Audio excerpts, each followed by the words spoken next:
നമ്മൾ ഈ സക്സസ് എന്ന് പറയുന്നത് ചിലപ്പോൾ 15ാമത്തെ സ്റ്റെപ്പിലായിരിക്കും ഉണ്ടാകും. അപ്പൊ നമ്മൾ 1, 2, 3, 4, 5, 6 ഇങ്ങനെ സ്റ്റെപ്പുകളിൽ ഇങ്ങനെ കയറുന്ന നമുക്ക് ഒരുപാട് പ്രയാസങ്ങൾ വരും. അങ്ങനെ നമ്മൾ ഓൾമോസ്റ്റ് ഒരു 12ാമത്തെ സ്റ്റെപ്പ് കിട്ടുമ്പോൾ തന്നെ നമുക്ക് ഫുൾ ടയേർഡ് ആവും. ഇനി അതായത് 12 സ്റ്റെപ്പ് കയറിയിട്ട് സക്സസ് കണ്ടില്ല എന്ന് പറഞ്ഞാൽ നമ്മൾ തിരിച്ചു പോകാൻ വേണ്ടി തീരുമാനിക്കും.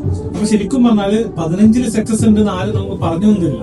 നമ്മൾ വീണ്ടും അതേ കോൺഫിഡന്റോട് കൂടി വീണ്ടും 13ാമത്തെ സ്റ്റെപ്പിലും 14ാമത്തെ സ്റ്റെപ്പിലും 15ാമത്തെ സ്റ്റെപ്പിലും വെക്കുമ്പോഴേ സക്സസ് നമ്മൾ ടച്ച് ചെയ്യും. പക്ഷെ മിക്കവരും എന്താ ചെയ്യുന്ന 14ാമത്തെ സ്റ്റെപ്പിൽ തന്നെ തിരിച്ചു പോകാനുള്ള പ്രയത്നം നോക്കും. അതായത് പരാജയപ്പെട്ടാൽ വന്നവര് പറയും ഇത് നിന്നെ കൊണ്ടാ കൂട്ടിയാൽ കൂടുതലല്ല, ഞാനും ഇത് ട്രൈ ചെയ്തവരും ഒരുപാട് ട്രൈ ചെയ്താൽ ഇതൊന്നും നടന്നിട്ടില്ല. അപ്പൊ ഇങ്ങനെ ഒരുത്തം പറഞ്ഞു കഴിഞ്ഞാൽ നമ്മൾ അതോടുകൂടി വൈൻഡപ്പ് ചെയ്ത് നമ്മൾ ബിസിനസ്സിൽ ഒരിക്കലും എപ്പോഴാണ് നമുക്ക് സക്സസ് നമ്മൾ തേടി വരാമെന്ന് പറയുന്നത്. അപ്പൊ അതുകൊണ്ട് തന്നെ എപ്പോഴും ട്രൈ ചെയ്തുകൊണ്ട് ഓരോ സ്റ്റെപ്പും മുന്നോട്ട് വെച്ചോണ്ട് പോയി കഴിഞ്ഞാൽ 15ാമത്തെ സ്റ്റെപ്പ് ടച്ച് ചെയ്യുകയും ചെയ്യും, സക്സസ് നിങ്ങൾ ആദ്യം ചെയ്യും.